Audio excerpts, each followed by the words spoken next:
I'm used to this, isn't I? Yes. Okay, so I'm calling the meeting of the Fairport Industrial Development Agency to order. Mayor, I don't know if your board needs to call to order as well. Sure. Calling to order a joint meeting of the Fairport Industrial Agency and the Village Board to order. It's Tuesday, March 12th, thank you. And it's 4:34. Thanks. Just wanted to welcome everybody here and thanks for doing this. And kind of the genesis of this is the mayor and I had talked over a period of time that our boards need to get together and share. And so I know that Martha has been coming in most recently, I guess it was a February meeting. We went to the village board. So you get a pretty good overview of what we're up to, what we do. She presents that really well. So we don't want to rehash a lot of that today.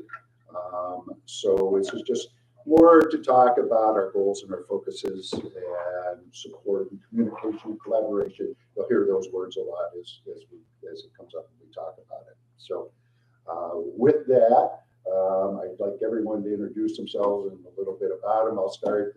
I'm Kevin Clark. I'm chair of the OCED board.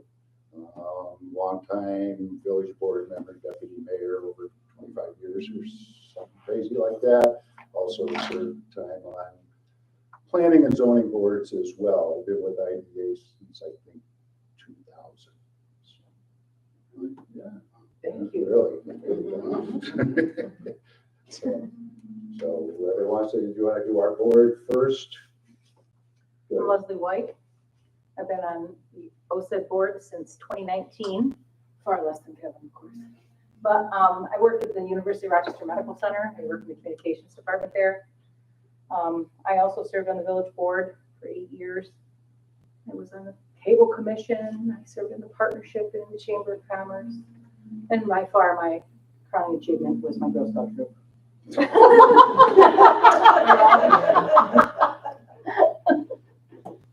Jen Townsend. I work at Arista Development. We're a local builder and developer. And I just joined the board in 2023, so I'm newer to this board. And I also serve on the Town of Fairport Sustainability Advisory Board, or SAB. And you love code. I love code.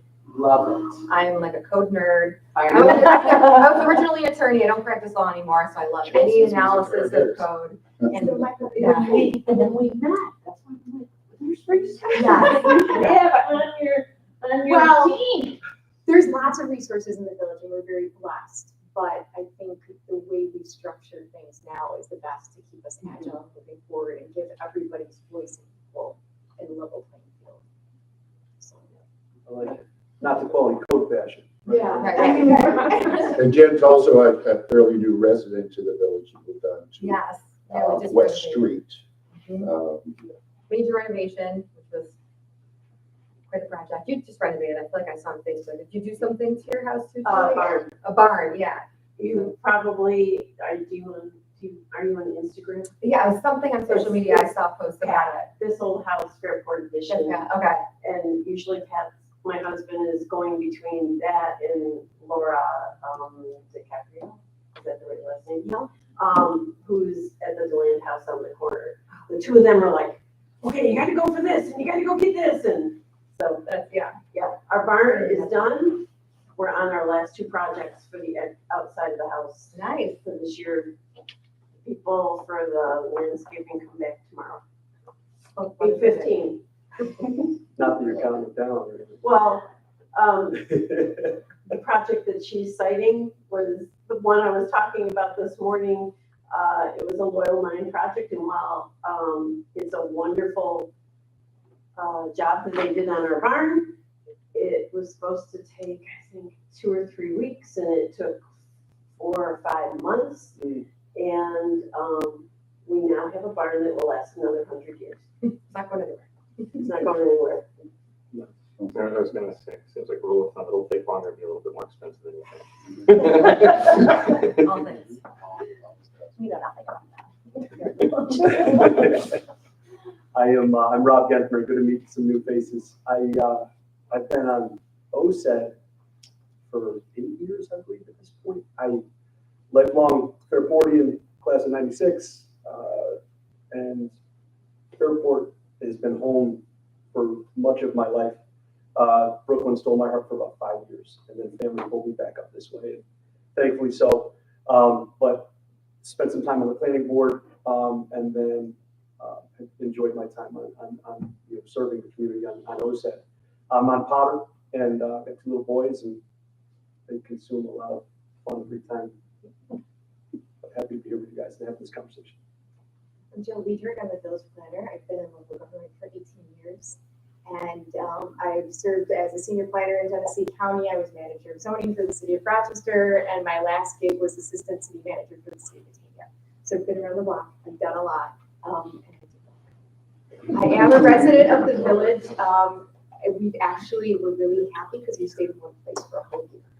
So that's significant. Wow. At this point. Yeah. Oh my gosh. Yeah. Yeah. Yeah. So we're thrilled to be here, and I'm glad I have this opportunity to make a difference in the village. Awesome. I'm Julie Demratz. I'm mayor. I've been the mayor for, I think this is the 6th year. Leslie, you and I have something in common. You forgot to mention that you are a North Sider. And It is the good side. it is the best side of this village. And we do have a chip on our shoulder being North Siders that we're the forgotten side of the community most of the time. However, we are now living our life to our fullest extent. I've had interactions with everybody here, and I'm so excited that we're doing this together. I'm a yogi, former yoga teacher. Love going to yoga here in the village. Like walking, and usually I'm walking around with a friend of mine who lives on Wilkins at least once a week. And I love that part about our village. Tracy Briggs. I've been on village trustee for 2 years, so I'm kind of new to this whole government thing. I've met just about everybody around the table, and let's see, love boating, love being outside, love gardening. I have a beautiful child who's a senior. I was an art teacher for 35 years, or in education for 35 years. So I am definitely an art nut. Anything art I like. We're constantly going to galleries and plays and theater, and this is great that we're all getting together. And you're a member of the Public Arts Committee, Member of the Public Arts Committee. which has been very helpful. A lot of the things we've done. And the member, the village rep for the partnership. I'm Emily Mishler, village trustee, deputy mayor, lifelong resident, class 95. I got you right here. That's 80. I got you by a few. Love the outdoors, school teacher, teach little kids how to read.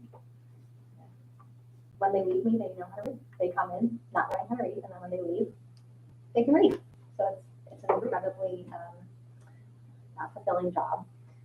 I have a son who's 17. He is now looking for colleges. He means the world to me. He's incredible. Chase. He works at RV in the summer, so I stop in and say hi. I'm thrilled to be together. I was liaison for the OCED board for the last 5 years. So this is great. You were prepared for electric, student debt, 6-figure salary, 3 years. What are we talking about here? Line here. Just no, the line workers, come on in. Put them up on a pole. Make a killing. We started this summer. We'll make stupid money. Yeah. No debt. We can live with you He forever. doesn't, he actually, Walk he's to so work. smart. He's like, his GPA is like We need people. 90.9, and I'm like, you're going to college. We need smart people. We just do a report now this week, and he's like, wow, this place is pretty great. I'm like, yep. It really is. Is Fairport Electric looking for people? Yeah, you want. Sport car. So go Be from nice. teaching children how to read to like climbing Climbing poles. I think 150 grand by the time they're 23 years I like old. Henry's old. With no debt. Yeah, right, almost. Incredible. Well, I am Heidi Weika. I'm the newest member. Oh, are you going? Oh, no, You going? go ahead. You sure? Yeah, I'm good. Yeah. I'm Donna Fornaro. I'm Martha's assistant at OCED, and I've been here just a few months. I just started recently. And I am a mother to two boys, 17 and almost 8. I'm sorry. No, he's 19. Oh, and almost 8. And yeah, they're kind of like my world. So happy to be here. Welcome. Thank you. Boys will do that to you. I have 3 boys. My name is Heidi Weika. I'm the newest Board of Trustee member. I've been in the village for just about 15 years now. I spent 20 years as a certified athletic trainer all over different colleges, most recently U of R. I look oddly familiar outside of here. It's because I work at Trader Joe's, if you shop there. I am super excited to be a part of this. All the people that I have met since being elected, meeting with a lot of people, has been really awesome. I love seeing how everybody works together and all of the ideas that everyone has to keep moving. I love it. Anna Bosky, trustee on the board, started at the same time as Tracy. So not quite 2 years yet, but working on it. Architect, planner, work at SWBR downtown. Grew up outside the village, lived in Boston for a little bit. That's where I cut my teeth on architecture. Worked in Miami, that's where I cut my teeth on planning. Got to dabble a little bit in some adjunct professor stuff at the time, but moved back up here in 2020. I have a little guy who's 7 and just love it here. Been great seeing all the things that have been happening since I graduated in 03. So I think most people here have a time on me. But yeah, very much looking forward to what comes out of this discussion and how we can all work together to move in the same direction. And a Fairport or a Front Porch Grant recipient. Yes. As well Yes. for your historic home. Oh, yeah, sorry. I live in a registered historic home here, not on the national, but on the local. Yeah, it was the house for the local undertaker. There's stories and stuff there. No ghosts, but that's because by the time you got to our house, you're already dead. So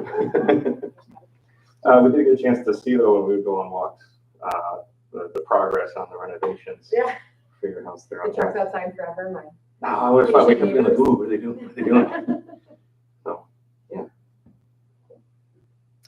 Good afternoon, everybody. I'm Brian White. I'm the village manager for Fairport.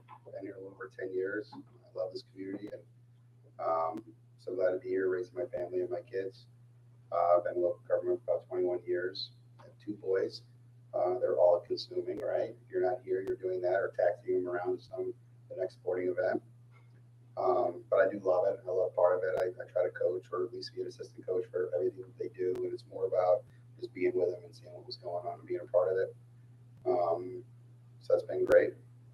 And I look forward to working with you guys. Martha Malone, I joined OCED in 2016. Prior to that, I was with the county for more than 15 years in the Economic Development Department and moved into the village in 2019. Absolutely understand everything now, why everybody's nuts about this place. And this is the best job I've had. It's a culmination of all my work beforehand. And I've got a tremendous board of directors that are active and engaged. So it's a great thing. So glad we're here together. And we have one more board member, Donna Stefano, who isn't able to join us today because where is she? I think Bangkok or Australia. or She's in International Economic Development. Australia, yeah. She's following the reverse Taylor Swift tour. there you go. Hadn't thought of it that way. That was the conversation we had last time I saw her. So, She works for National Red Cross. National Red Cross and has been in International Economic Development for a number of years, and she's a great asset to our board. So, with that, now everybody knows everyone. And talk a little bit about the focus and missions of our two organizations. Again, Martha did a presentation to you, so you have a feel for what we do. But all in all, we do between our boards as well as all the other volunteer boards in the village. I think we share a common goal of creating a complete community, and that's one of the words that we use in our economic development strategy plan. And it involves many things. Our focus relies heavily on economic development, but also housing issues. Martha, do you want to just touch on the 4 focal points? And I know you probably went over that, but just to kind of restate what we do. And by the way, this meeting is not intended for me just to speak to you, or I'm sure for the mayor not to speak to us. We want to just engage and bring things up as it occurs. This is just should be a free-flowing conversation. Sure. As part of our economic development strategic plan, we developed a vision for our organization and how we fit here in the village, and we serve in support of the village and its comprehensive plan. And out of that work, we identified 4 focus areas: our development policies, attainable housing, employment, and complete community. And so with our 3 organizations, we're able to move in different circles, do different things, and address specific strategies and actions that are outlined in that plan. So we did a lot of work on the development policies and tried to reflect through our tax incentive programs the desired outcomes we wanted to see. We had a pretty generic policy prior to this, but now it speaks very specifically to housing, mixed use, commercial corridor, good quality jobs, et cetera, et cetera. Housing, our urban renewal agency is involved with, multifamily housing. We've got the local development corporation with direct business assistance primarily. So is that a good recap? Are the policies directly connected to the comprehensive plan? Yes, they reflect.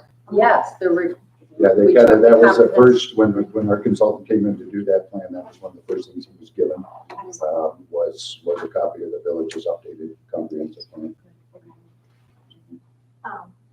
The mission that we wrote, because one of the things that I had the opportunity to do was to be a part of that creation of that. The mission is really well written. That old thing? No, the vision is well written. Vision, we are currently, we as part of that process, we identified values and vision. Yeah. And the bridge into that is the mission statement, which we are going to be working on in That's April. what's being worked on, just being updated. What was it that you presented the other night? Was it the mission? The vision, that was the vision, right? Because our like mission statements are out of date. Okay. But the vision It's reflects really well written. the values. It's very much like I was thinking about that when you presented it. We were kind of quiet that night. We didn't really say a whole lot, I don't think, but there was a lot going on in my head at least. I'm sure with the other trustees as well. But in reflecting on that, I think that is a really well written vision in terms of like what we all know to be the values that we have and would like to see for the future of our village. So I really like that. And we're here to work with the village. I mean, we are part of the village. And like I said, we have a common goal. And so we have different focus, but the common goal, we want to talk about things where we can support each other, so we can have good communication, open lines of communications. I know Emily, you were the liaison, and Julie, you are now with the liaison. So we're getting some of that. I know Martha at least watches the village board meetings when you're live streaming. But we're hoping for more than that, so that we can share information as we're doing it, and just have a lot of open line communications. We hear from you guys what you would like us to do. We have money that we can invest in the community. We have certain parameters and certain goals. We have property that we own in the village that we can do things with to serve the greater community. Kevin, are there any barriers to does the land can it be village land to utilize assets of OCED's assets, or does it have to be OCED owned land? No. Are there? No, as a matter of fact, we invested heavily in the banks of the canal, that project, the Bicentennial Canal Gateway project. We expended quite a bit of funding. There's no restrictions around that. I think one of the places that I find an interesting place to focus as we move forward is with pro-housing communities. And I sent out to all the board members a link to presentation, I think it was from December, that first one, that came from the state. The very first presentation, you sent on it. Yep. You sent me the link. I watched it. I sent everybody the link. Tracy sat in on a session when we were at NICOM. I wasn't able to be in that session. And I think it's a nice consideration because I know that's one of your objectives is to look at a variety of housing opportunities in the community. The pro-housing communities is you have a resolution or you state your intention. It goes to the state. The village board passes a resolution. It's non-binding. It doesn't say that you're going to do X, Y, and Z, but there are objectives that you can meet by creating housing, whether that's reusing and reutilizing existing buildings, or whether that's looking for opportunities in the community. And I hope that as we start to look at how do we become a pro-housing community, that there's ways that we can have some synergy because there will be opportunities with vacant buildings in the future that I don't have anything in mind right now. Let me clear that. But as opportunities come up with structures in the village, that perhaps we can either reuse something that's existing or look for opportunities where there may be a parcel that we can work together by you all having that ability to work on the economic side of with helping to get properties converted.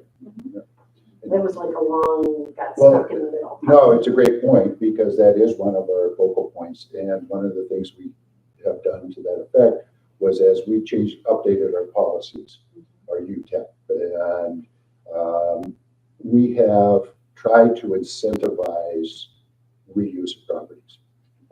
You're going to get more favorable terms, you're going to get more favorable grants, if you will, if you're reutilizing existing property. But, face it, we're 95% built out, Brian.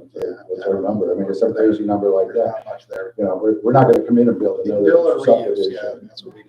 Right, infill and Right. reuse, And- repurpose and. And so where this, the carrot from the state is that by creating or doing that resolution, the letter of intent, and then looking for opportunities in your community to create more housing, you are more favorable for getting grants from the state, whether it's towards economic development in your community, like the DRI grants and the community grants.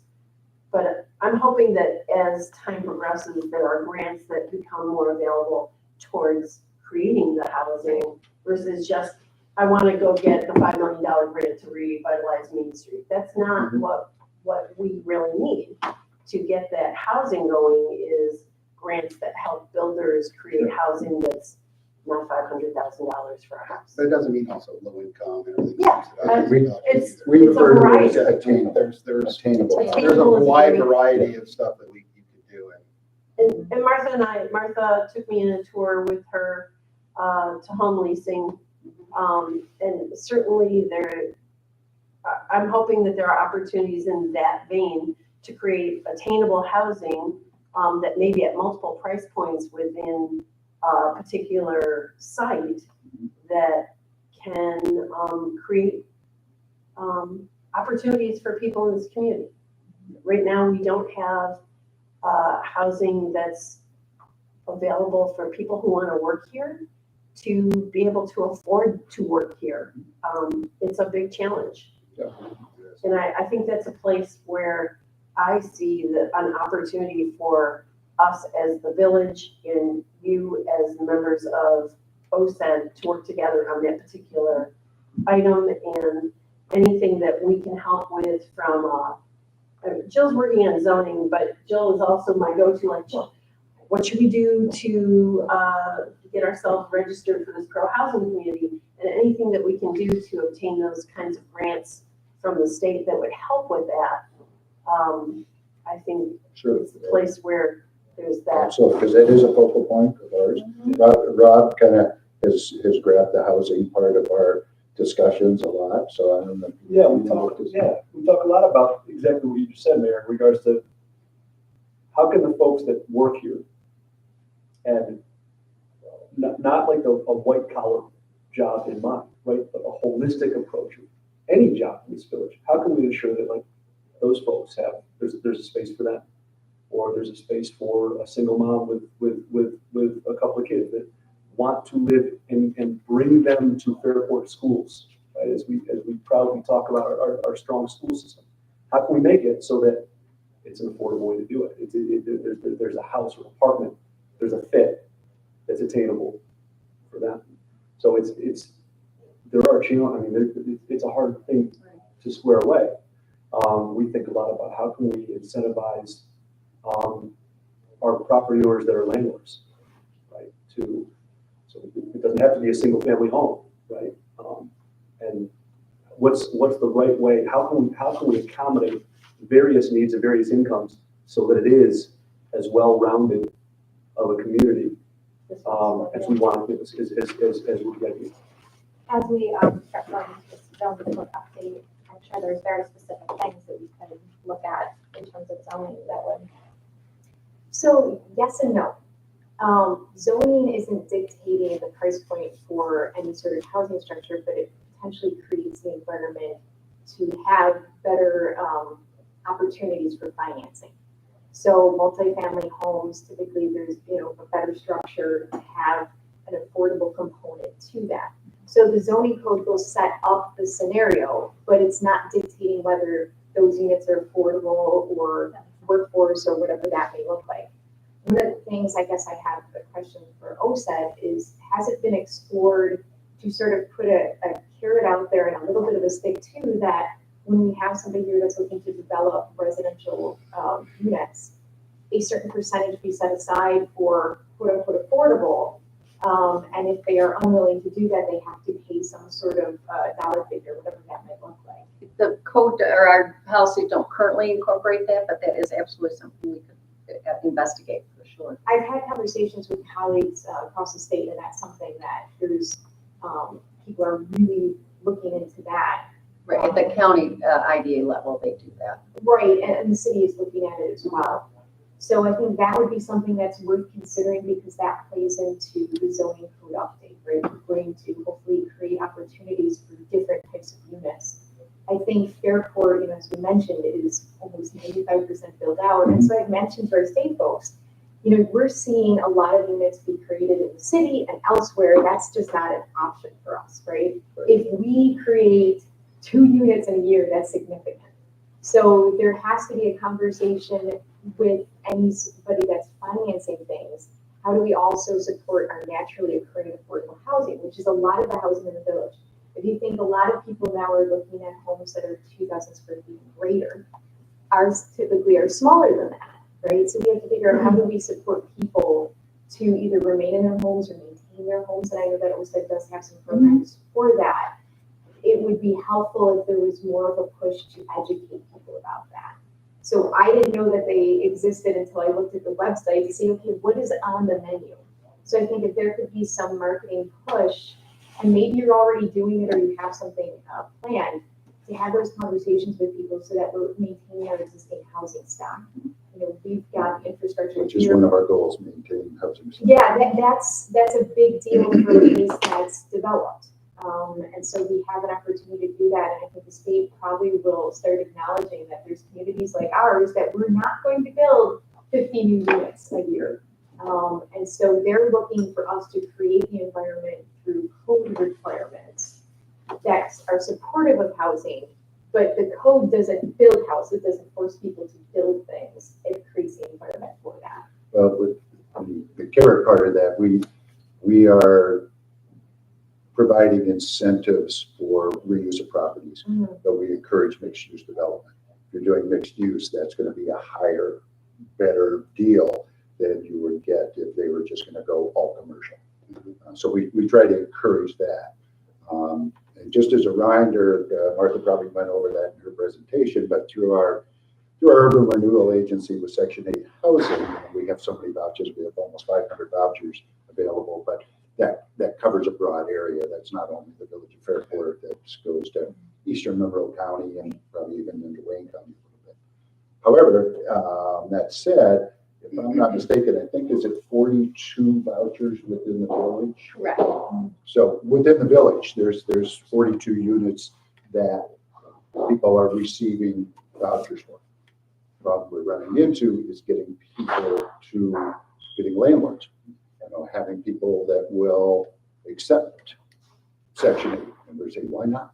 Why not? It's a good deal for you. You're guaranteed money.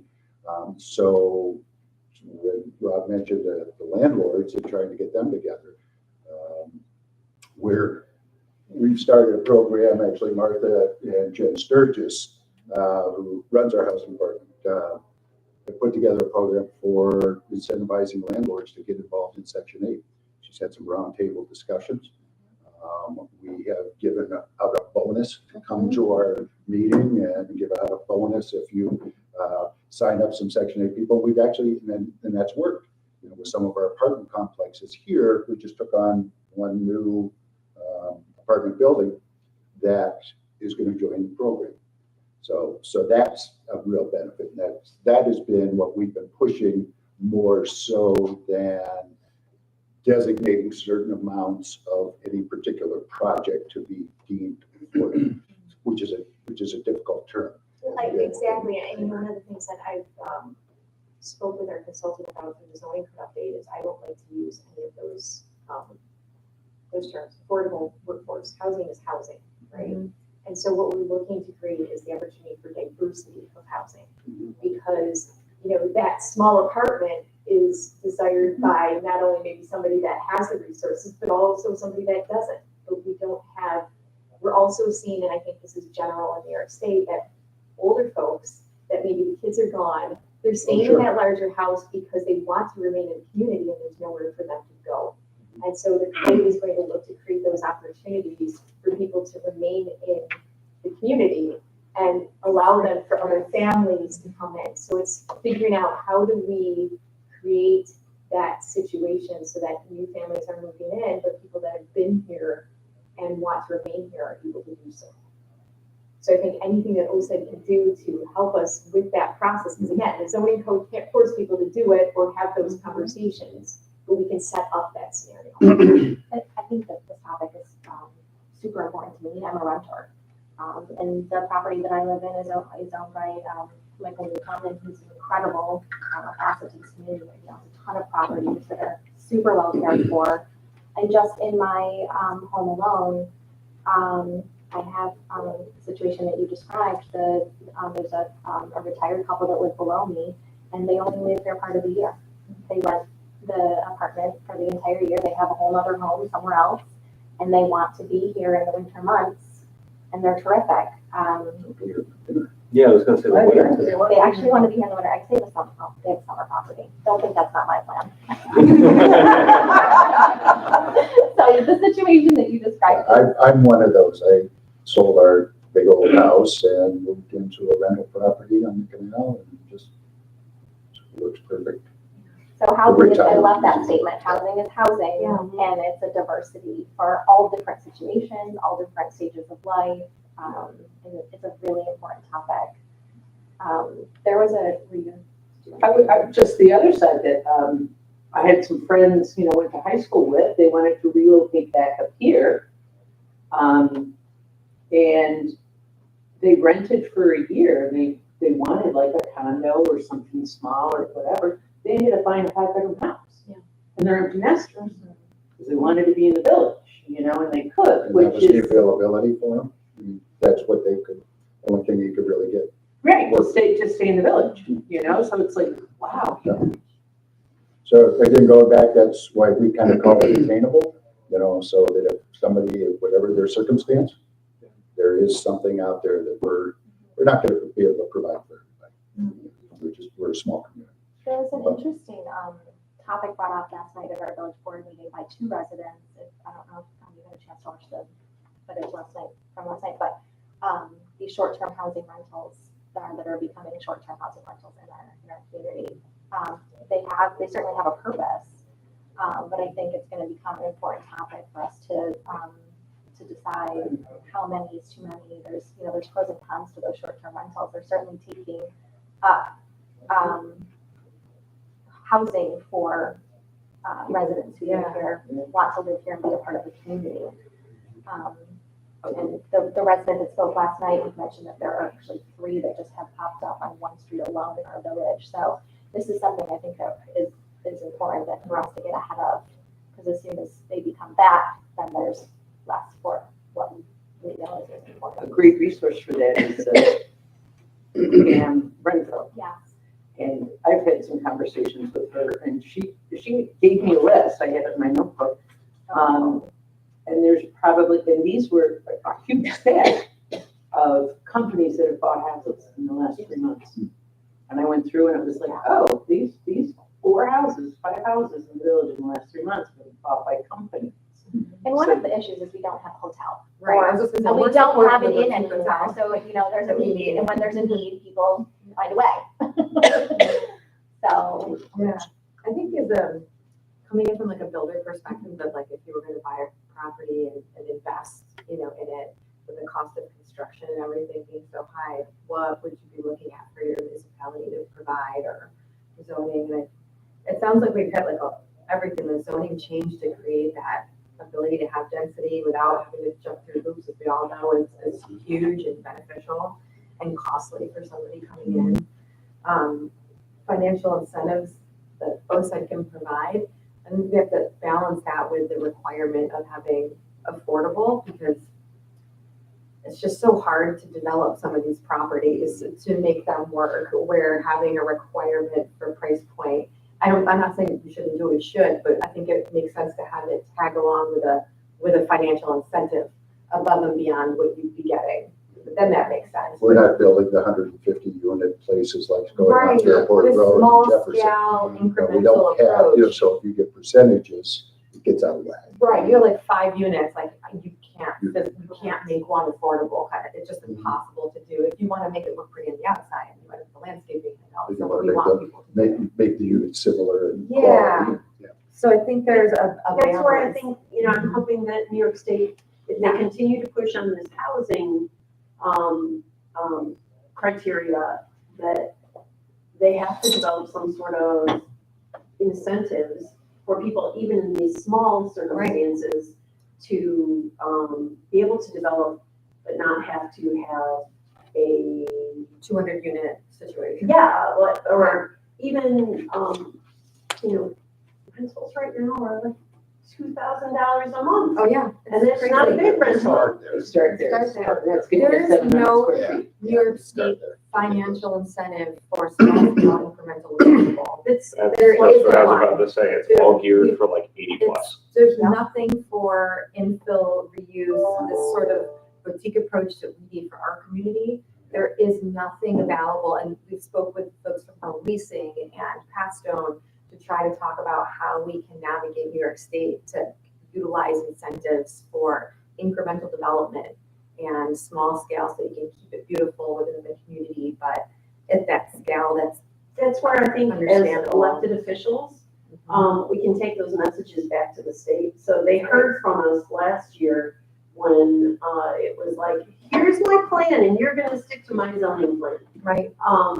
And the pushback that the state got from elected officials and members across the state was such that, It's no, impossible. you can't dictate because we're all different. Yeah. And while they've taken a step in the right direction to say, okay, we're not gonna use that methodology. But right now, the grants that they're putting you in the lineup for are not housing grants. Yeah. So they need to, it's good feedback because we can take that to the folks who interact with the governor's office or assembly and the legislature and say, look, we're moving in the right direction, but the place that you're offering grants isn't the place where we need grants if you want people to be able to create housing that in small communities that already are built out. No, and the current tax credit structure doesn't work for small scale projects. Correct. So even outside of grant work, it just doesn't work. That's awesome. And then the last point I was thinking of is just to look at the other side of the community who's hears multifamily and increased density and brains explode, right? So I'm in the zone code, and I wonder if it makes sense to bring in some aesthetic controls. Yes. So that you're kind of like massaging, like, hey, folks, don't worry, we might increase this, but don't worry. Yes. You can't do this, and we have to have that. And that's what we've had some Okay. discussions about design regulations for residential properties and commercial Awesome. properties. Okay. One of the things I think people would be surprised to see is that in their own neighborhoods are a number of two-family and three-family structures. Went through that today. There's a lot. But they don't Where you recognize live? it. Right. You don't even know it. Yes. They're Oh, it's like everywhere. half my street. Everywhere. But you don't But recognize it they work. because it's go done with it. well, Yeah. right? And so I think people care about what does that structure look like and where's parking located, right?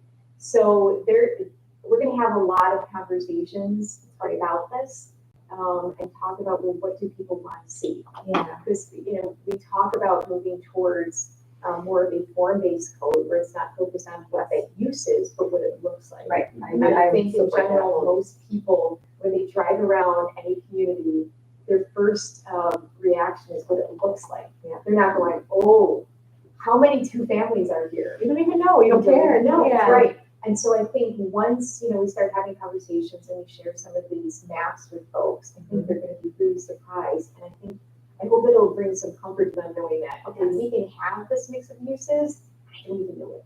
Right. Sure. You should share your mapping. We were going through some mapping work today, and Jill created a GIS system that literally outlines how many people own property but don't live in it, but live in the 14450 area code. How many people own property but don't even live in New York State. Like, it's all mapped out. How many two-family places are in the village? It comes to another code and color. Like, there's 30 different attributes of what's there that you can break out and see what's happening and where they're migrating. You got to share that. It's so raw. It's pretty cool. It does what you need it to Yeah, do. that's great. And it's alarming It's a great point. what we think is there in this utopia, what's really there behind the skin. It's different.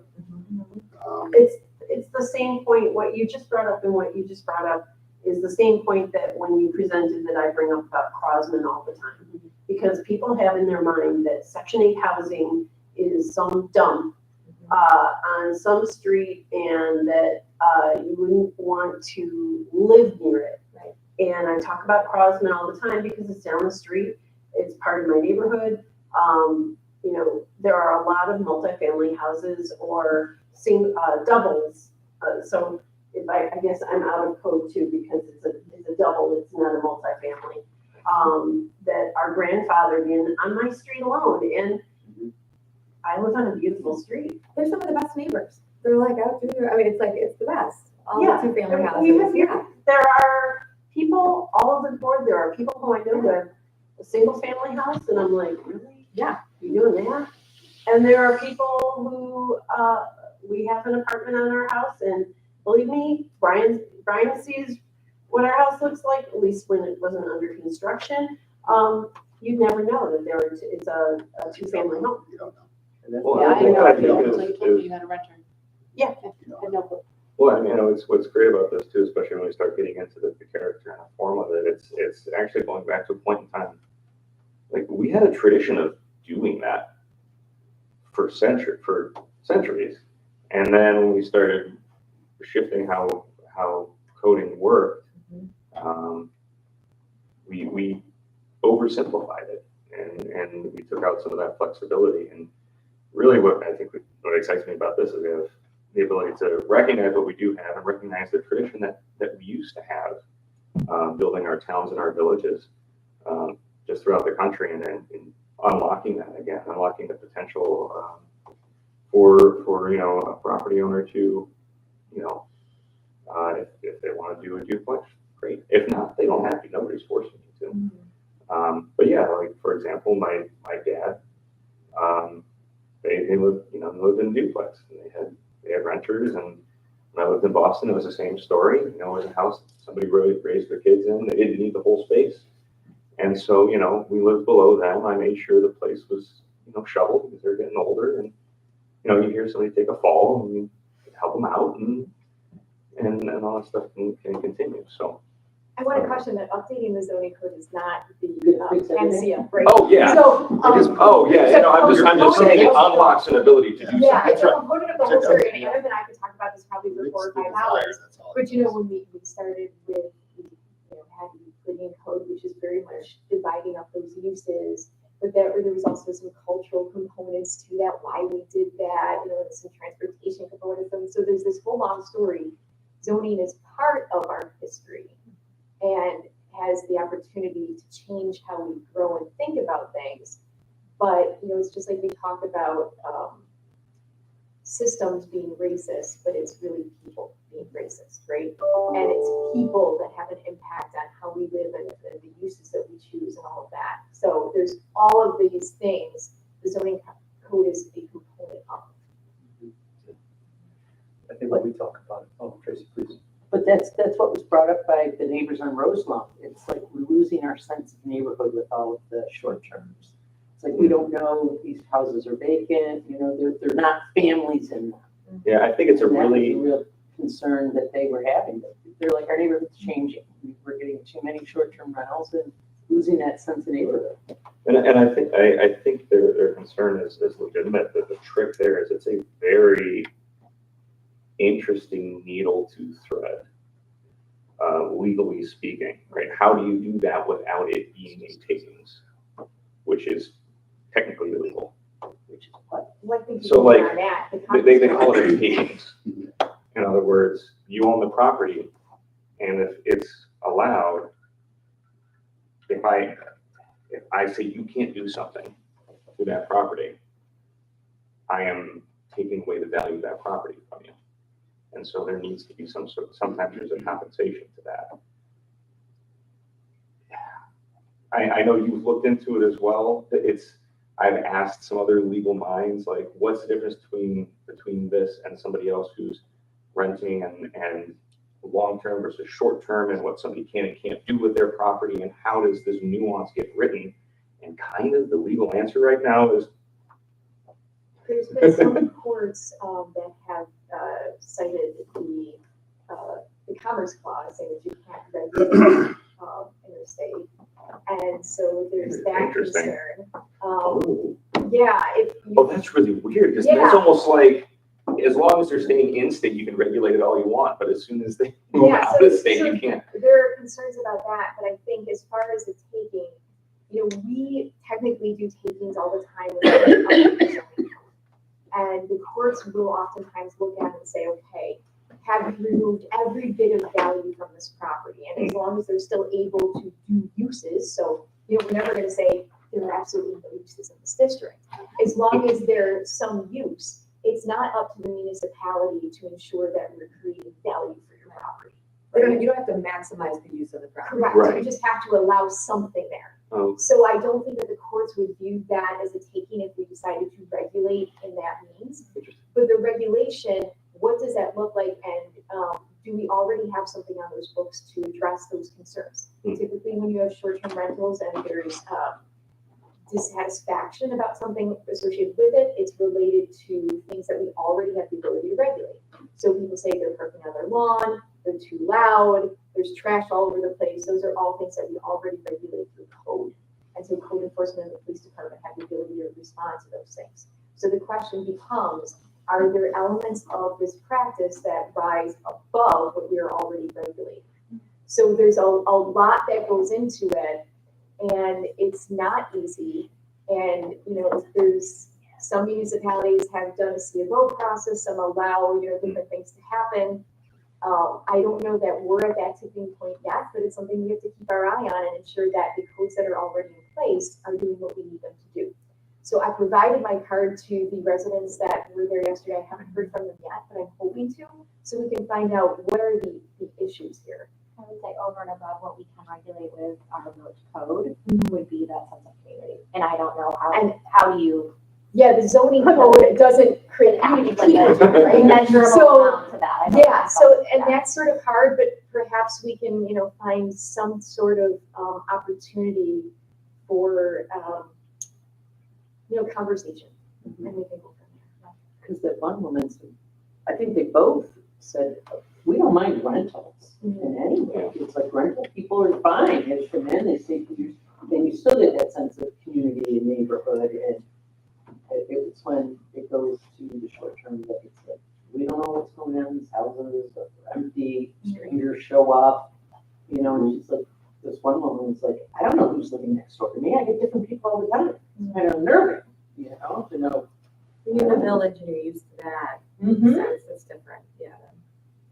I think we are all aligned on housing being an issue. I'm looking at my watch, I think we're still for like 7 We're beating hours. that horse to death, yeah. Yeah, we have. But I Really needed to get that on the table. It's a good one. Well, we covered one of the things, our I'm glad we were projects. able to spend this time to really get a sense for everybody's concern about it. So And there's a lot. and what I would suggest is the village moves forward with that and any of those things that you're thinking that we get together, and whether it's a representative from our group as part of your group or vice versa, whatever, which we talk about those things, we know what we're thinking of. Yeah, so we will have stakeholder interviews Yeah. and, We would appreciate, OCED is gonna be part of that. we would appreciate And so that. we will be scheduling those soon to figure out, okay, what are the challenges with development? What are the challenges with the review process? Because as you mentioned, it can get pricey, right? So if I have to have somebody go through a 3-month process, that's 3 months of carrying costs, et cetera, et cetera. So we want to make sure, how do we create that opportunity for a speedy review and projects that are meeting the desires of the community? Jennifer's been through that. Tell us your experience about what you went through, the challenges, and some of the obstacles in development. Do you have small scale local developers on your stakeholder list?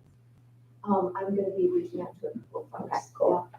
You want to provide a list, we'll reach out. I'm happy to. Yeah. That's where you're going, so just provide the list. Yeah, I have contacts with a lot of folks. Sure. If you can give me a list too, I'm happy to Yeah, reach out to a lot of people to have a diverse group of folks to provide us insight. Awesome. And that data that Brian mentioned, that you have, that will be, even if it's rough, will be informative and helpful for sure for much. With that mapping, yeah. But inclusive attainable housing is clearly a goal that we share. A hard one to get to, but I think collaboration and working together on, thinking about the code, how we can then potentially incentivize things that are specific to the code, that align directly with it. Makes good sense. So the other thing we do is economic development. I was gonna say, I'd like to flip this over and see the other side of Housing is making a economic community. And housing is a key component of what we do. However, there are other things, and part of that is recruiting and retaining existing businesses. I know that's with the partnership, that's one of their goals, but we take a little different approach to it. We have the means to be able to provide financing. We have the means to provide tax opportunities through pilots and the like. Most recently, the current one we're dealing with is the Bank of America building. So we're dealing with the developer who owns the building, and we're dealing with an operator, restaurant operator, who will be leasing the space. We have deals with each of them on that. So that's the kind of thing that we get involved in at many different levels. They do have a pilot for the bank only, not for the auxiliary building that they're going to do. They have no incentives there. So we're dealing strictly with the bank building. As you all know, we are involved in the cannery as well. We had substantial investment in the cannery project, which is very much a success with hiccups. And so those are the kind of things that we like to continue to do. But we also have programs for the small business owners. Again, Martha's gone through a lot of that with it, whether it's matching grants for facade improvements. We broadened that this year to go from just, used to be street frontage, now it's from the public way. So if it's a building that is visible from the canal, but it may be the backside of the building. They are also eligible now to do those kind of improvements. So what we get is we can provide incentives for these things to happen. But what we also would like is on the support side is the enforcement side when these people aren't complying with the different things that we've told them they can do and they haven't done or they've done poorly. Can you So unpack that for me? what's that? Can you unpack No. that? An Parking example, parking. at the cannery? Okay. I'm kind of honestly, just to be candid, Yeah. I'm kind of astonished that with all the changes that happened from the time that the planning board granted the parking variances, that was never revisited as this plan changed and there's more businesses that are going to require additional parking. Don't have that now and are looking to us to build a new parking lot, which may or may not happen based on the bids that we just got. So that's an impact. Yeah, so as far as those waivers go, so it wasn't a variance from the zoning board of appeals, it was a waiver from the planning board. I understand. As far as those waivers go, they are currently in compliance with those numbers that were waived. That doesn't, so numbers that are waived don't necessarily equate to how many people go to, let's say, Companion. Well, it should be based on occupancy. And those Total numbers, occupancy, that's yeah, right. and so those are the numbers that. we Total have occupancy for the calculations project? The whole development. So like right now, Tin Cup's adding a mezzanine. We said, hey, you adding a mezzanine does this to your occupancy load. So instead of having 60 spots left over that 350 or whatever that was granted, you now have 40 because of this. Oh, we didn't know that. Well, you should have, right? And So- we let them be know to that. So how's that going to impact, AKA the restaurant in 75 North Main? They should contribute to our parking. Ryan, you saying that? So they Well, do great it, and conversations we brought that we had about that that. to their attention, saying, by the way, how is this going to impact your other developments in your space that's still vacant that you want to do? And then you're going to come and say, well, gee, we did all of this, Big Bad Village, but you're not going to let me open up the restaurant that's going to be the cornerstone from here. You know what I mean? So it puts us in a bad spot. We let them know, and we drug them all in here not too long ago. That's not like issue, guys. Oh, well, they act like they don't understand. They're very smart. Jim knows what he's doing. He plays the game because in the end of the day, I don't think he really cares about any of that stuff. I'd like to go back to this, the waiver that why does, I guess you need to explain to me so I understand why that doesn't apply here, why they're not in non-compliance with their waiver. So, and again, this occurred all before No, I I understand. came. They were waived for a set amount of parking spaces. So what I'm doing is for each of these spaces, based on that use, it's how that use is evaluated via parking. So in some instances, so a restaurant will be based on the occupancy of, and there's assigned the number of spaces that go along with that. If it's an office space or retail, and it's a set amount of spaces. So I have an Excel chart that lists the use, the suite, the occupancy, or that square footage, whatever that parking requirement is based on, and that parking requirement. So that we have a constant, and you'll have to forgive me, I should have brought it with me. No. There's a constant number. Let's just say it's 400, and I think it's a little bit higher than that, what was ultimately waived. It was 283. It would, based on what they have on site, Well, the original waiver was 283. and again, based on what's on site and the waiver, I'm not sure exactly what that number is, but I have that number calculated.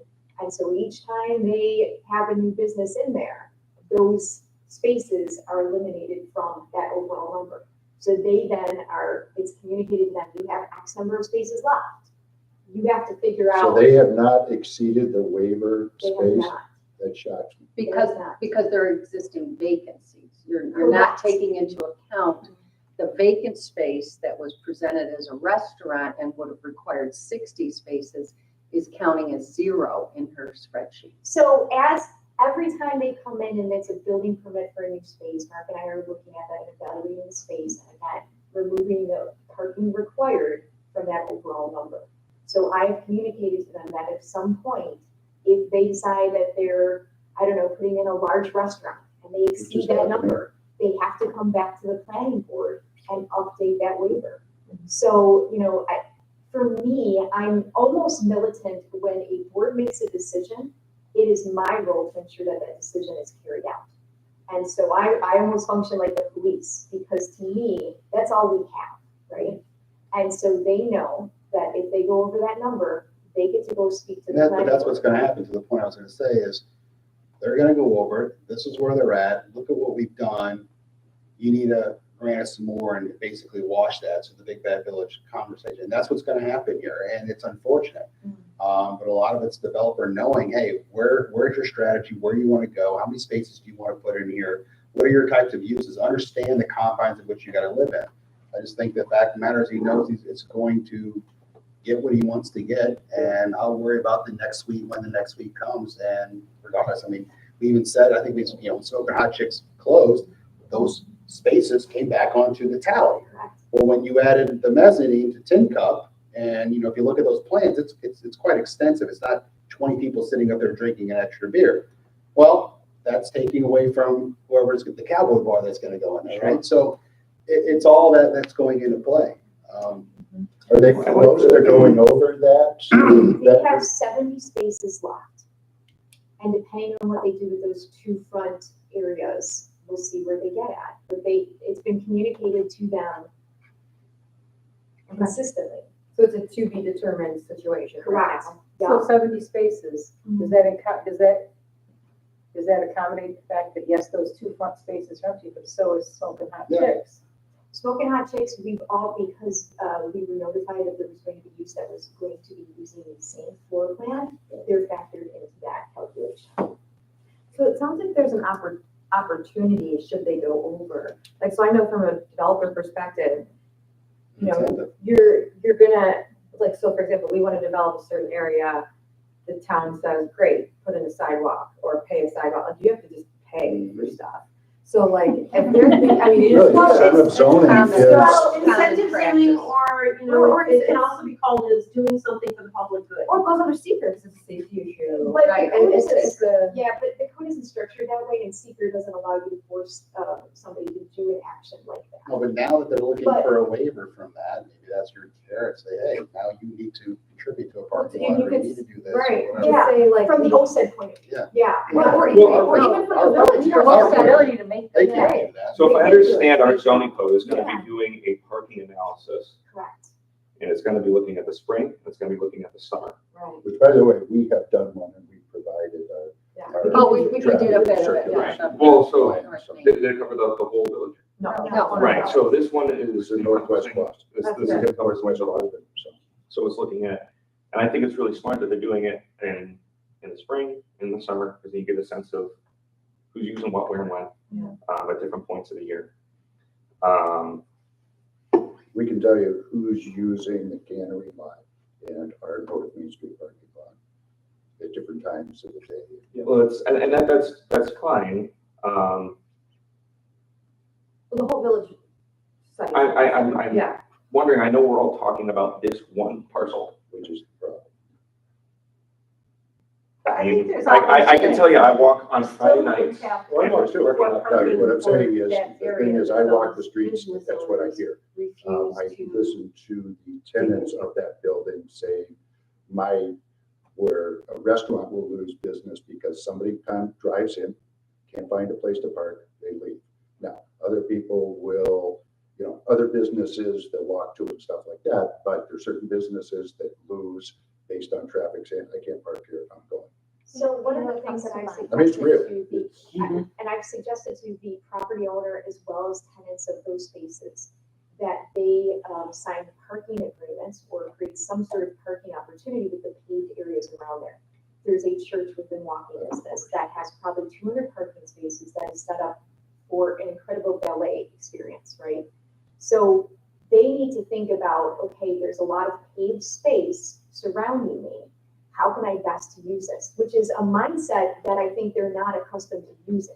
So I think Not interested in using it because it will cost money there. There's also a parking lot that's on High Street that is daytime businesses. It's it's the way I cut through every time I come into the village, because I take their back stairs to get to the 75 North Main parking lot. It will hold 20 cars. There's nobody there at night. So we need to But think it's about. private property. It is private property, but it's but that's an when you opportunity get to a work out parking your agreement. Mr. Dominic used to do it with the church would, you know, I mean, those deals are made all the time. Yep, so there's an opportunity to do that. I've advised them several times of that, to consider how we use paid parking and the uses surrounding or operating on different times. The other part of that is, and I'm gonna speak in generalities, not necessarily for this property, is that if I'm a property owner and I know that I have X number of spaces, I may be not going to sign leases with all restaurants that operate at the same time. I'm going to sign leases with a mix of uses. And so that's important too. There's some responsibility that lies with the property owner Oh, to without a ensure doubt. that their Without a maintenance doubt, work. we've encouraged him the same things. How we're using the parking waiver now at 58 South Main, I don't know if everybody was privy to the staff report, et cetera, is that when they come in and they say whoever wants a parking waiver, I ask them to either get a parking agreement with the neighboring property or also consider how else they're going to provide opportunities to get to their location. So if you look on the drawing for 58 South Main Street, they have put a bike rack. And they considered, I said, you need to go out there to that lot and view it at different times during the weekend, during the week, and find out how many spaces are open at any given time. So that was part of their presentation to the Planning Board and Historic Preservation Commission to make that argument as to why the waiver was supported. So it's important to have documentation behind that waiver so you can justify to the public why that waiver was granted. So it's a newer direction that we're moving in because I think it gives the public and the boards a little bit more confidence that folks have actually acknowledged that, okay, I don't have parking on site, but I know where people are going to park or how they're going to get to my We made them reach out to nothing. It was like they closed the door at 4 o'clock. You know, your business is opening up at 5 o'clock. Reach out to crematorium, reach out to the credit union. We made them reach out to all of those and show us that they did that. I said, you know, oh, you want to put a dumpster on my property? No. Reach out to all those places. Tell them you're going to pave the lot. Share a dumpster with somebody. Why do you need your own? Right? Just have it emptied in a more frequent manner. Like a lot of stuff to go through. I mean, we kept pushing and pushing and pushing for these types of things. They provide like the agreement Oh, yes. in order to get. Oh, the yes. waivers. Yeah. Great. Yeah. This is just a comment, but it seems to me that there's just this mindset amongst maybe business owners that the success of their businesses really depends on the success of all the businesses around them. I mean, they are more successful when the businesses around them are more successful. People are coming here not because there's one great restaurant and bar, right? They're coming here because it's a great environment. And parking go to 20. That idea of, I know when we worked together to make the comprehensive, the OCED comprehensive plan, so many comprehensive plans being made that year, I was like, which one are we working on? That idea of the village being just like this ecosystem, where within this community, we have all of the things that we would, that are required to live a great life, our market, where we can get our food, maybe even a little not a doctor's office, but a Ready care. yeah, it's like a ready care. But there are things that are still missing in our community. But what I have, this is just a noticing, what I have noticed is there has become more diversity to the businesses that are starting to come and want to come to our village. We have a lot of boutiques that are wanting to come in. We have the Totally Boards, which is more of an online, but they now have a storefront. We have a bookstore. There's a lot of diversity, I think, that has just recently started to shake up a little bit in our village, which is really encouraging because that is what I hear most often from residents when I talk to them is I'm just really concerned about the number of bars, the number of restaurants that are coming to our community. We need diversity. And Jill, you had just mentioned that, the cannery would be more successful if just within that little area there was more diversity to some shopping maybe. Yeah, that was, we There's had no lengthy conversations about doing it. Daily needs or We had something. opportunities to bring engineering firm and accounting firm, two different opportunities there, daytime parking. The new financial building that went in there too, the new financial Doesn't office. budget for this number. There's Is it the cube? Oh, it's always. Oh, yeah. They've been there for a long time. Yeah, I just saw the, did they just put that? The giant O was like, I was like, whoa, But yeah, so there's, you know, with that going, or I guess that had been there for a little while. I hadn't so creative, right? I mean, these are all within the last, what, year? What's good? What's good? Does it make sense to do, like, you know, if you build and you have to do like a pedestrian fee if you develop in certain areas because the town wants more sidewalks. I would build a lot in the town of Parenton, so I'm doing a lot of comparisons. And you don't have to pay to put your sidewalks in, but you certainly can't get a waiver from your sidewalk for free. You gotta pay for your waiver. So I wonder if it makes sense, like, to have like a village fund that is a parking fee. You guys have probably already talked about this. Okay, sorry. I'm thinking, how much do you pay her? I talked about it when Kevin was on board. I mean, Okay, sorry. parking's not We free. talked It's about very it. Oh, expensive. I agree. Like, You know, there's 800 grand worth of repaving just in these 2 lots. I mean, and they're all needed. I and you mean, have to it's maintain significant. it. And so that's Yeah, already a but conversation you're- you guys are having. So, yeah, but so the private companies, that's an expense that they're just, we're absorbing, right? Right. They have to plow it. Taxpayers They are have absorbing. to That's right. repave it. We're They have to, everybody you know, does. they have to Yeah. stripe it. They have to pay it. Have you Have looked to pay at high cost of free parking? Probably. They have to pay to have it, you know, snow plowed. I mean, and we're boarding all those costs. And it's not fair. And then what do you do in the end? You asked for the waiver, by the way, and you signed a document. I didn't come to you for it. You said, hey, it's so great that I'm here. I don't care about the impact. I want a waiver. And they signed the document. It always gets missed all the time, right? Right. But do they pay? No. We don't have anything in And place. we've been waiting for so But that's long. something you guys have talked about, maybe putting We looked at something in. legally even going back, and I just say basically everybody's been waived in the past, even though they've been granted. Can I put some type of assessment on it, right? There's no time frame on It's being looked at as we speak. Gotcha. Because there's a significant cost. Why should It's the problem of being taxpayers have to successful, subsidize Good every problem. commercial's business ability to park? Right. It's wrong. Right. I mean, Well, then when we the were whole looking big at other public parking community- areas like you are to partner and create parking spaces for it. But what are we doing it for? We're doing it for certain developments or certain areas. And we're going to do it to an extent, but I mean, why shouldn't they be contributing just as much as others? And And that's I'm our not saying a issue. lot, but if you had Issue we're having every with our current single Same thing. commercial property contributing a $500 a year or $1,000 a year or whatever the number is, it goes a long way. That's de minimis what they'd be doing if it was their own parking lot. It's a joke. So, yeah. It's a good conversation. Have you seen their valet parking, the way that that's operating currently? I've heard about that. I saw the sign, the one morning, and I thought, Oh, ooh, this is it's great. exciting. They're gonna take them to the church. Is it They just working? drive, no, they just drive around, look for an empty space. That's Yeah, exactly right, what they do. yes. And I said, how do they find Not their really curb? valet, it's not like find a spot. We were joking, It's not- we said, they're not that's going exactly somewhere what they else. do. That's exactly what they Yeah, do. because They'll we find got, empty I'm like, oh, street. why? Why, I mean, Yeah. why are they? To make it We, seem like we they're have doing an own, we something have a that they're not. difficult property owner, all these things that Brian talked about that we're looking at in the way that a business should cooperate and collaborate. They're not. These are not the people that do that. That's what I heard. They create problems, so. That they'll just, they'll put the valet in, but then they're just gonna go out of business. It's optics, it's not doing anything. So they don't have to drive around, they could be in there drinking. By the way, And I they've taken up 3 spots. with Yeah. their valet. Oh, with their valets, they're all in the front. That's a good point. And Put that- then put that when under- they get around to it, they'll move them across the street. Right. To your lot. But it's a one-man business, so they don't end up actually going across the street. All right, that's a parking thing that we Okay, did. all right, we hit on parking, we hit on housing, where we're doing. Yeah, and I was gonna go into project updates, but I think that we've covered our projects.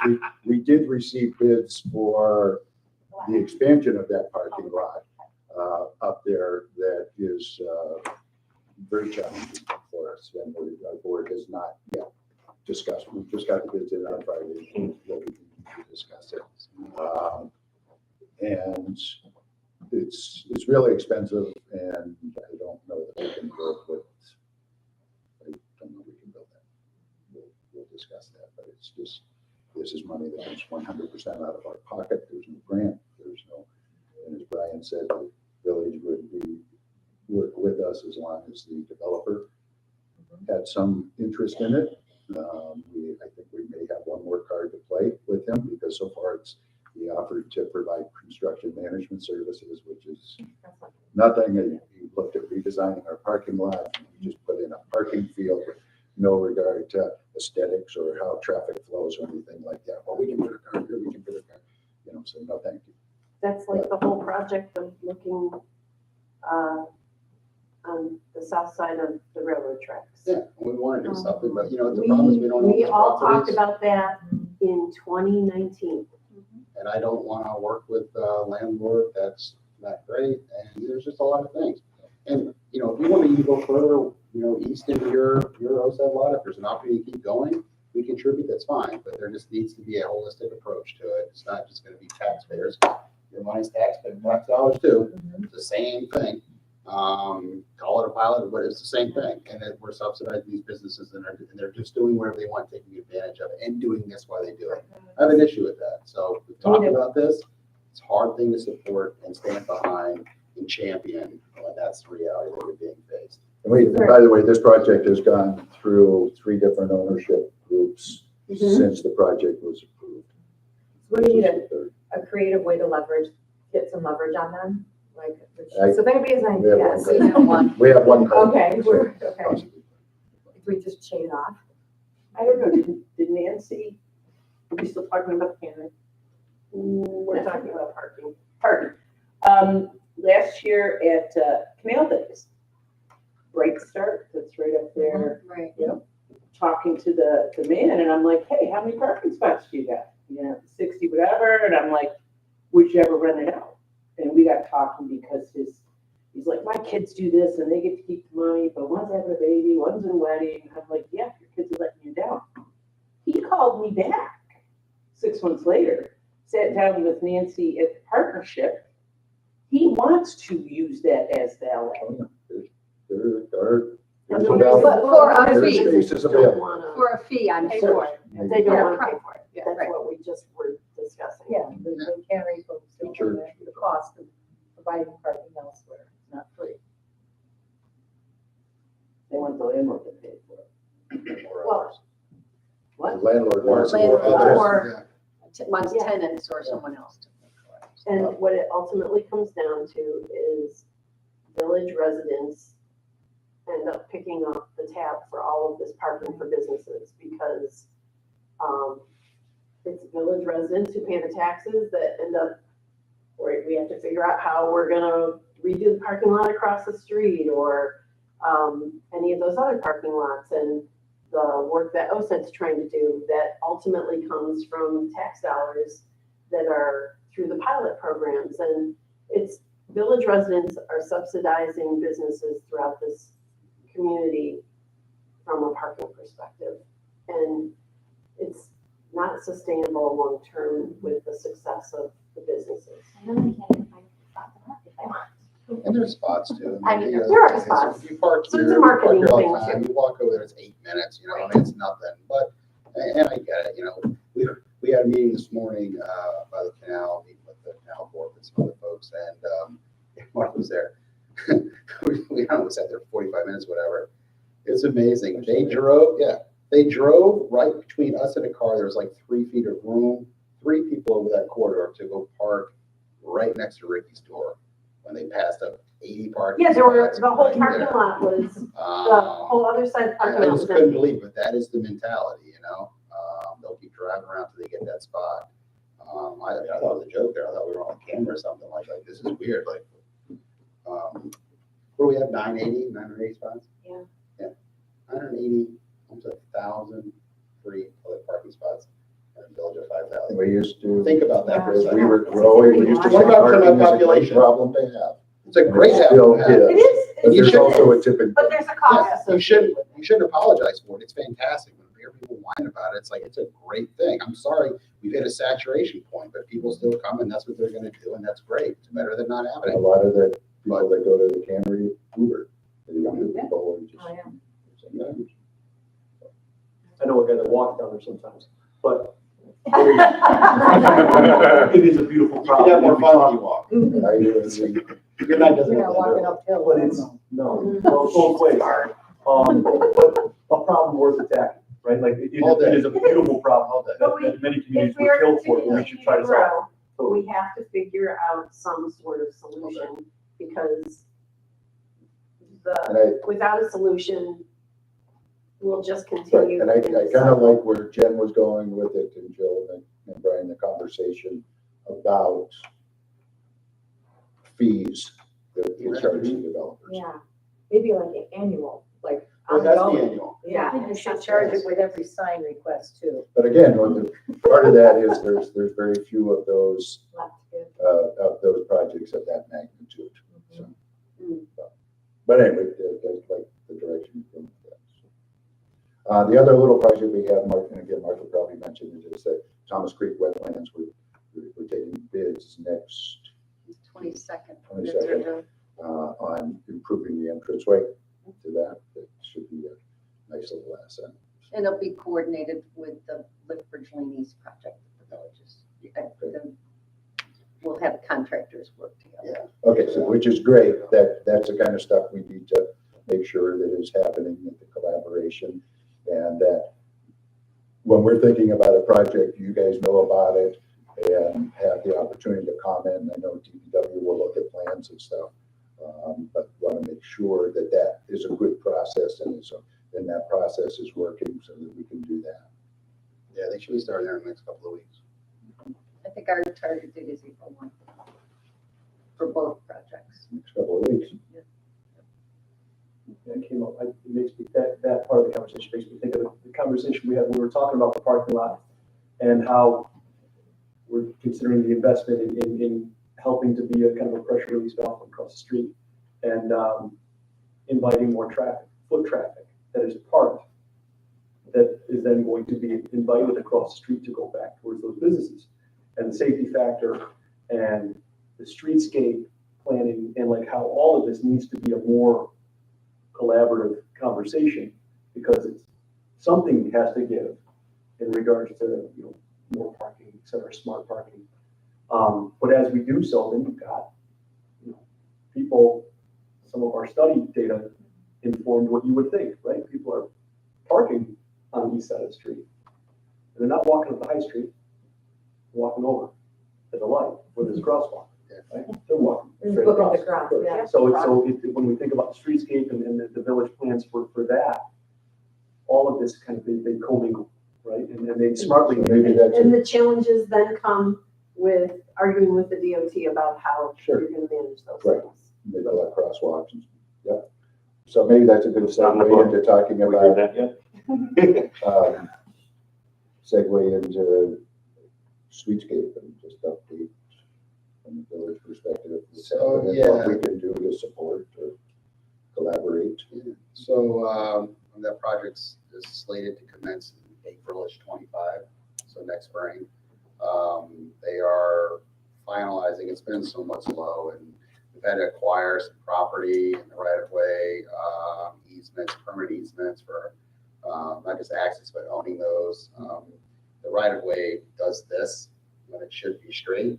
And then the roadway has right-of-ways, the roadways where it's 19 feet, then it's 20 feet, then it goes back. So it's caused some things. And so we've had to, we're spending $80,000 just in acquiring inches next to someone's doorway. So that's been going on a lot, getting that work done and making sure that because all the properties that have to be subdivided and reparceled and tax maps and DOT allegedly is giving us a break because they're doing some of those approvals and reviewing a house and then filing them. But nevertheless, that's happening, but we should start in the next month or so really start ramping up. We're going to spend roughly around $5 million for that as a grant. We're looking at about a bond of about $1 million based on what we want to do. And that's really the design itself. It hasn't been designed. We just put parameters in. We have so much for sidewalks, so much for landscaping. What that looks like is to be determined. And it'll start to measure out what that is. Part of that project has $850,000 in contingency, right? Which the contingency will be eaten up in whatever we choose to do with that. But at the end of the day, it's a streetscape project. So you're going to have all new sidewalks, all new crosswalks, all new ADA ramps and accessibility, all new lighting. We're going to maximize as many trees as we can on the property, all up through the corridor. If I can double it, we're going to do it. So they already know that. They've been looking at some great stuff. Landscape areas to the point that we can maintain them and do them correctly, and also make sure that the environment in which we're asking these things to grow and thrive is suitable. To enhance some of that, I wanted to put, our days of, I think once we have to basically remove most of the trees that are out there now. So the days of putting those really cool lights up there, which are great. My FMC guys will probably not quit anymore, because that's why they quit, when they have to go do that. It takes some money. But they, I wanted, Put them in new trees? pardon Are me? you saying you're not gonna put those pretty lights up? in Well, new they're trees? gonna be in 12 or 14 footers, so it's gonna be some time before they mature. So we wanted to do like some spotlights that, shine from the bottom up into the tree, so it's 24/7, looks really good and clean. The cost of that was like another 300 grand. So we keep trying to create that ambiance. Lighting is everything at night when you're walking and so forth.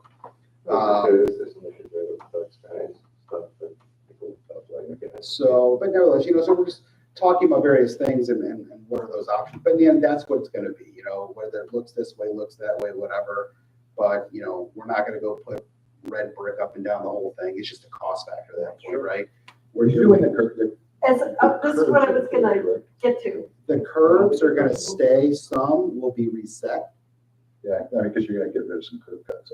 A lot of curb cuts. Any curb cut we can get rid of, we're going to get rid of, so they don't have That to was my driveway, hand it's going to nowhere. But also places we don't have curb cut anymore, it's not needed, you put parking there. Right, so part of this, we're identifying between 5 and 9 extra spots that we can potentially do. Right, and those are ones that it's a full 21 feet or whatever, people squeeze their stuff in, so maybe more, but that's, for regulation. We'll do that, but it's not gonna be significant.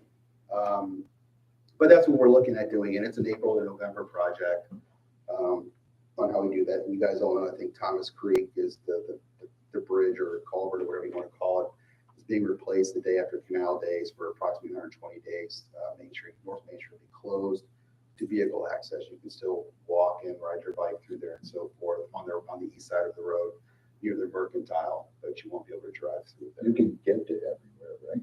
It's just through traffic. Correct, through traffic, correct.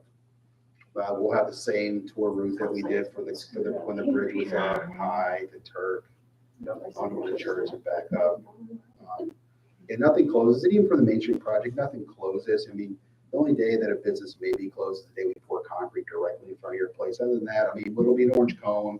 Will it look weird? Will we pull all the concrete sidewalks that we want to be walking on gravel for? Of course, but that's part of what you're doing. But it'll be fine. It'll be a massive improvement on what we have today. It's rough, it's beat, it's time to do this work. That's great. Liquor What's the cleanings. window? Forgive me for Go ahead, interrupting. What's please. the window when the traffic's gonna be diverted? The day after Canal Days, what is that, June 3rd or whatever the day that it stops, Canal Days is over. And the project can't last any longer than 120 days. So if it can happen in 90 days, great. Is what happened in that building gonna impact that? It very well I didn't may be. understand that. It could, because what they have to do is they're putting in a precast concrete culvert, whatever you want to call it, and they're going to tie that in through core drilling and rebar into the existing structure. They just don't know what the existing structure's integrity is like yet. So that's the big question. Right. And how far or in do they have to go to the right of way or not? That is the true variable that they're worried about and how that all works. All of a sudden you get in there and you realize this is not going to work. We have a significant siphon that goes under there for our sanitary sewer system. I'm afraid that through the bouncing and vibration, it's going to crack that. So that's something we're really trying to work with them on and through a process, and I think we got it solved. But it's significant, and if that goes down even for a second, the entire south side of the village can't flush it. So Sounds like great. Yeah, Yeah, jealous now. it's 125 years old, so it's old. all those southeast are gonna be wishing they lived out on the north side. Circle back to the north There's a lot to it. What happens, you just don't know what you dig. Ken Roy would be so happy. So, but it's gonna be a great project. I'm super happy. I mean, this is 25 years, 30 years in the making. It's time. Congratulations It's gonna on be securing the beautiful. funding for that. That's a big coup. It'll be beautiful. It'll be nice and everything planned and So- done correctly. Go ahead, please. All right, so you said that the what happened in that building impacts that 120 day, impacts that project? May, May. When will we know? Because they're going to start it. when they open it up. The great I part of think that, that's one part of to construction. clarify something for everybody That's else really- in the room. Leslie, the You're good part talking of that, about the middle section of the building on the east side of Main Street, correct? Like where Tony's is in that little Correct, stretch. Yeah. correct, where they tie in, correct. So just to make sure that we all know what building Was we're it talking the about. end unit or was No, it? it's the middle unit. It's open. So now the end has a hole in the middle. But they currently started. No, it's the end building as well. It's One not is the where existing Tony's hole. is. No, it's the other end of that. Yeah. The existing hole is, Well, no, I think of that whole building as one. there's actually 3 units. Yeah, So it's the southernmost. Yeah. part of it. So it's one that already had the big. Yes. But it'll be nice to get Lippert Lane East done and cleaned up and, new sidewalks and lighting and everything. We've been, if you've seen us, we've been working over there crazy with all our electric vehicles. We're putting in 50-foot poles, raising all our wires, everything up so we can actually put the proper street lighting that we want. Initially, up until probably a month ago, when we tried to figure out what we were gonna do, we were gonna put, kind of that bollard style lighting on the north side of it, because we just didn't have the height with all the wires and all the extra fiber and green lights of the world that are on there now. It just wasn't gonna, the lights were gonna be so low for what we were doing that it wasn't gonna light the street up very well. Right. So we said, let's just do it right. It's a big deal, but it's worked out. So now we're gonna get some really good height, some great lighting and dimmable, and it's gonna be nice. We're gonna be Railroad Street, which is off of Main there where we're talking about. That's gonna get a full makeover next spring. New road base, all new drainage, curbing, the whole 9 yards, which needs to happen. It's like a bomb over there. So there's a lot of vehicles over there with a lot of heavy weight, pavings over there. Road was just never built for that type of use, so it will be with this. Yeah. Right. When you do that, can you incorporate any green space?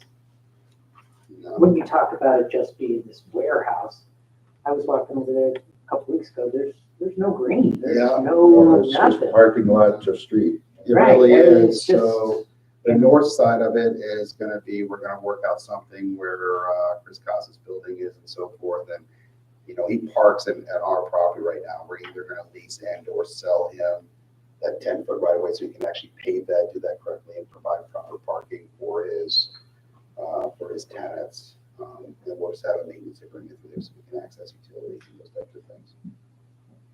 Explain that location again? So Railroad Street, Mhm.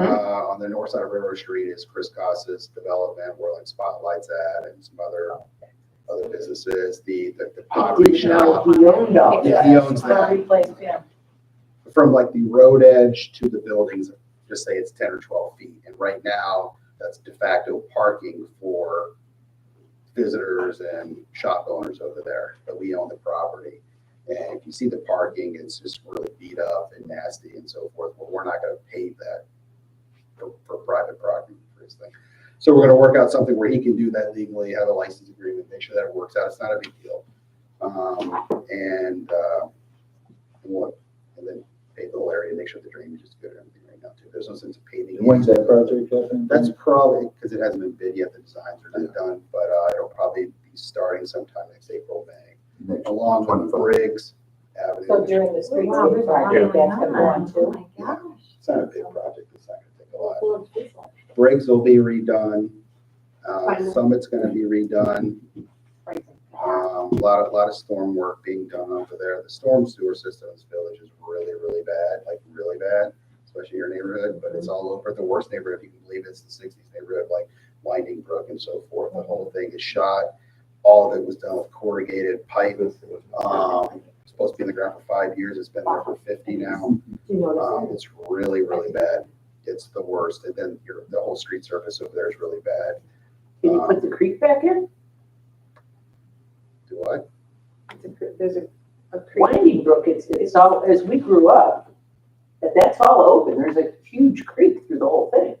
And the reason it's so wide where you are is the original developer didn't grade it right. So they just paved over the whole thing. That's why it's such an That's why awkward that road. median stops halfway up Winding Brook. It's if you go to Winding Brook, now it's all filled in with grass. Yeah, that's a beautiful open creek. There was tons of wildlife, frogs, you That's get what your my tadpoles. my old neighbor had told me, that Schweinbergers, they had said that's, George told me a whole litany, I didn't know the that. whole history of. Yeah, Winding so Brook that and creek, whole space. yeah, Winding Brook Yeah, is because because there it is was a a- huge, beautiful brook underneath all that. We'd like to put the median back to some degree, that massive wide area over there is really ugly and nasty, so clean that up and plant some trees and so forth, but. Yeah, the village is doing about $2.5 million of work this year, should the board set the budget in June, for June. A lot of work, doing a lot more milling, we're doubling our sidewalk, back to 200 grand plus. To start catching up on some of that work, which is a lot, it is. Please get you right on house. And then we're the Southeast Bank, as you guys know, the Canal Bank, we're gonna try to re-landscape that, clean that up and make that nice again. I'm so excited about that. There's other work that needs to happen on the Canal Bank. The wood, It where does, yeah, I was just just gonna say, degrading on the sides and stuff where the The bees like wood to pilings, live. that's a whole another project we got. I keep asking We found some you. voids underneath of we found some voids underneath the canal, the actual walking path, the canal trail there today. There's a lot of stuff going on that needs to happen, and a lot of the wood that's along the, we're gonna replace a lot of the 1x boards that are between the pilings and stuff, and there's really not a whole lot to screw to, so I asked that to be done, and we investigated a bunch of it, so there's just some stuff that's just gonna have to go over there and take a look at, and really look at the scope, but that's gonna be a massive grant project, we're gonna beg farms to look for that, to do some of that, but we are gonna clean it up and power wash all the brick, repaint everything red out there for the season, lipstick on a pig. Let's get some housing and I I said, can you start applying for. I know that you helped with that project initially. Yeah, they did. Yes, the grant came through the IDA. Any more And I had the files. You had the files, we got. I know, but They're they're, all scanned in, we Okay. digitized the whole. all right, I'll take them back. So I'll bring you back your All right. stuff, I'll send you the digital stuff. Well, that'd be too. awesome. So you don't have to dig out the file That'd be anymore. great. There's nothing worse than digging out files, Not so. only the east side though, the west side, this section by the creamery and, or the ice cream shop and looking, some of the wooden ballards are really rotten on this side, like there's some work. that We're needs at to be done. Canelli Park. You mean? Oh, you Canelli know, Park. You're saying the No, north No, you mean the side. north side. By the The box north factory side, park. sorry. Yeah, they Right all, it all box needs to factory. work, yeah, North, 100%. northwest. Yeah, north, south, east, Yes. west. It's a massive undertaking. In front of BME, that side of the. Very North good. side. North side. North side. Yeah, the north side. Yeah. Um, Oh, yeah, we're aware, there's, what do you do, I mean, all of that, doing that right, you have. But like stuff- putting these at, like planting the seed, like these are things that we, Plant a some wish seeds. list, I have a long wish $10 million, list. and we'll do it, and that's what it's gonna, there's a Still lot to playing go on there, Powerball, buddy. I know. I know. Nobody wanted this thing. Wait, yes. We'll have new entrance signs coming to the town, Yeah. or coming into the village. you go. Yep, those are, when will those be? Right, in the next couple of weeks. Okay, I'm excited about Or they look Yeah. That'd be nice. similar or just? I think I have a picture, that. it look good. Just like where the current They- ones are, they- replacing them. Have Yeah. a similar look as the sign in front of the Village Hall and FMC, but not really. They're Similar aesthetic. Are they a lighted? similar aesthetic, Yeah. yes. Oh, they're gonna be lit. Are they all already lit? No. No. Nice. All right, look at us. This will be nice. No more continually temporarily falling farmers market signs. Right. They look good, they'll all be lit, we're just Oh, waiting the on signs have been there precast crumbling. foundations, so they're really big and heavy. They all have lacelines that come in, but yeah. What are you gonna do when the truck runs it over on North Main?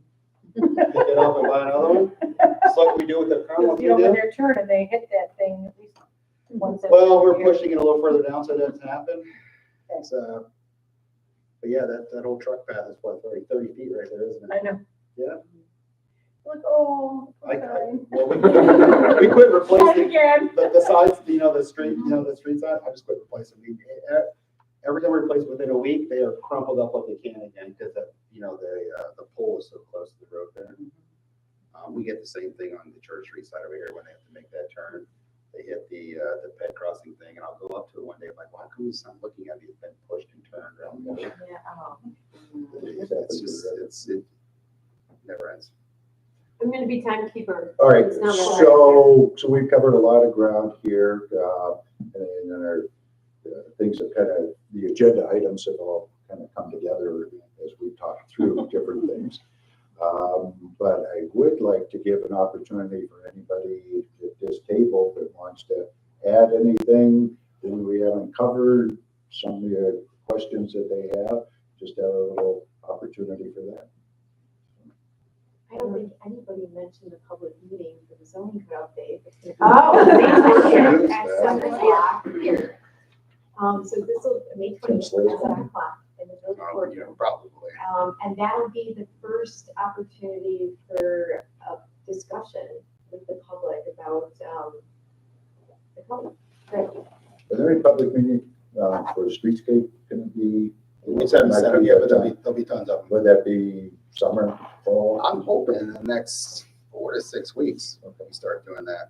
I I just don't, we're waiting for them to have something tangible for us to discuss and talk. We just come in here and say, hey, what do you want to see? It's not gonna be good. So I say, you need to come in and say, these are the boundaries we gotta live in.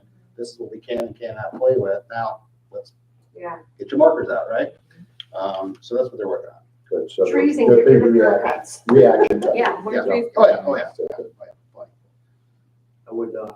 I would just chime in with a thank you, because I think this is a helpful group to pull together. Humble recommendation of like biannually. I'd like to do it again in the next 3 months or so. Why not? I mean, it's an hour. Yeah. It's an hour or 2 hour time. Who cares? It's nothing. Well, and maybe this would. Well, what is, we don't even have a special meeting. We'll just come to one of yours, you come to one of ours, and we do this. It's easy. One thing we used to do, and I don't know fully why we stopped, but we used to have the joint, and it was, I think it was once a year, maybe twice a Once a year. year. And they were really helpful for the same kind of vibe that we get here. It's like, oh, that's going on over there. We should talk about this component of it because we can help. It was all of the boards and the police chief and, folks that have a stake in helping to make sure that the community is the words that we use, right, when we start the conversation. So to the extent that there's an appetite for that, as someone that used to attend them, it was productive. The last and one helpful. was in 2019. Okay. And then we tried to schedule one after that. No, yeah, 2019, because we had one the first year. And then whether it was we couldn't get people together to actually show up, Mhm. and then COVID hit, and then, it's been a downhill battle for that. But this is really, really useful. Yeah. And that might be, maybe once a year, it's, hey, send a representative if you can, right? It doesn't have to be everybody from every board. And then we also do this on a regular basis where it's a smaller group where we can have deeper dive discussions in specific areas. Did you guys have FMC at that?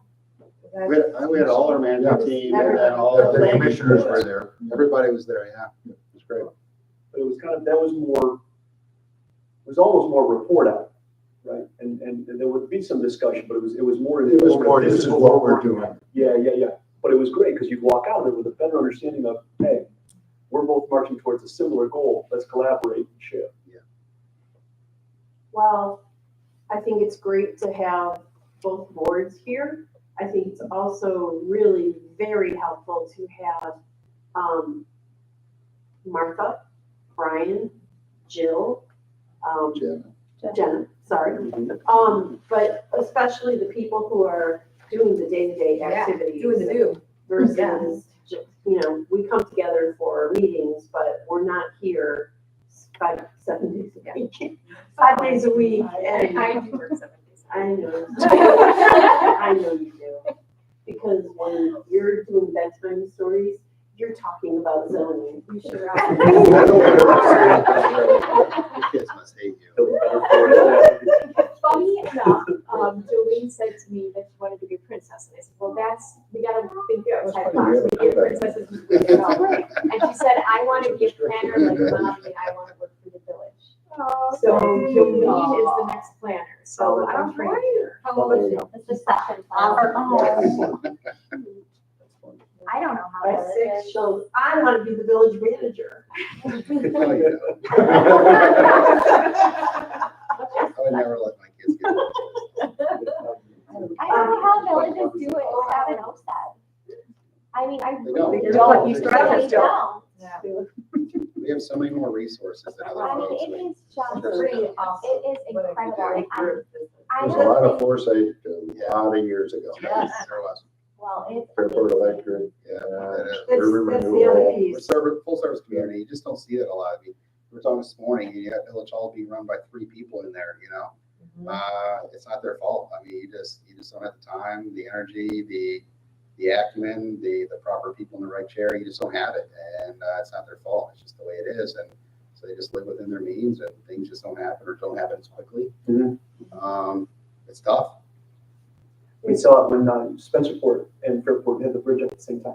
Yeah. I had family, my wife's family's all in Spencerport, and it was just a different dynamic when really similar challenges and kind of really similar Main Street scenarios, but proudly we were able to kind of put forth an effort to help with marketing and help do things that you look at the other half of that state project and it was a different scenario. Yeah. I also want to say I have some envy for your like social media presence. Oh. I mean, I am just completely impressed with the new look, the website. It is incredible. It really is. Leslie was very, very, very helpful to me during that whole process, and now we're working with Pat Rapp, who's doing the social media for us, so we're trying to stay current and stay relevant and Get some followers. yes, Kevin's all about the numbers. I always like Kevin's to about share. clickbait. Yeah, it's But great. no, I told the board, I'm not doing this unless we do it well, because there's nothing worse than lame social media.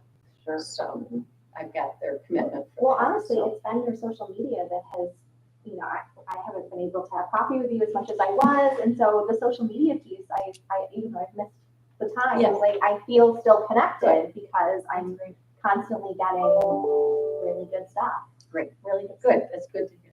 Great, thank you. So Brian does all of our. You do it on your own? I mean, isn't that crazy?